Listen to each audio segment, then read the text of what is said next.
एक दूर दराज गांव में, जहां हर तरफ सरसब्ज खेत और ऊंचे दरख्त थे, एक ऐसा चोर रहता था जिसका नाम शातिर था। शातिर अपनी चालाकी और जहानत के लिए मशहूर था। वो इतना होशियार था कि गांव वाले उसके नाम से ही कांपते थे।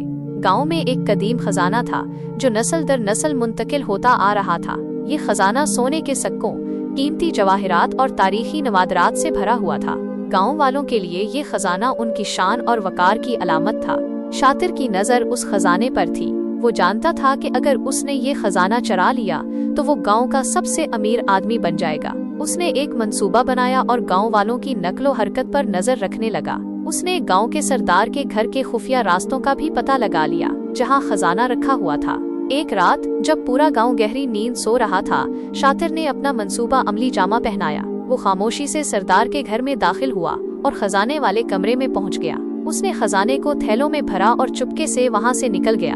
अगली सुबह जब गांव वालों को खजाना चोरी होने का पता चला तो वो हैरान रह गए। उन्होंने शातिर पर शक किया, लेकिन उसके खिलाफ कोई सबूत नहीं था। शातिर ने अपनी चालाकी से खुद को बेकसूर साबित कर दिया। कुछ दिनों बाद शातिर गांव से गायब हो गया।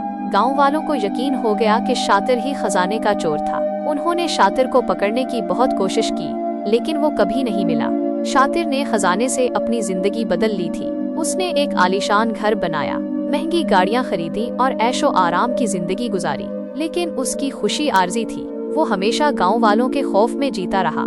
एक दिन शातिर ने अपने गुनाहों का एतराफ करने और खजाना वापस करने का फैसला किया। वो गांव वापस आया और सरदार के सामने अपना जुर्म कबूल किया।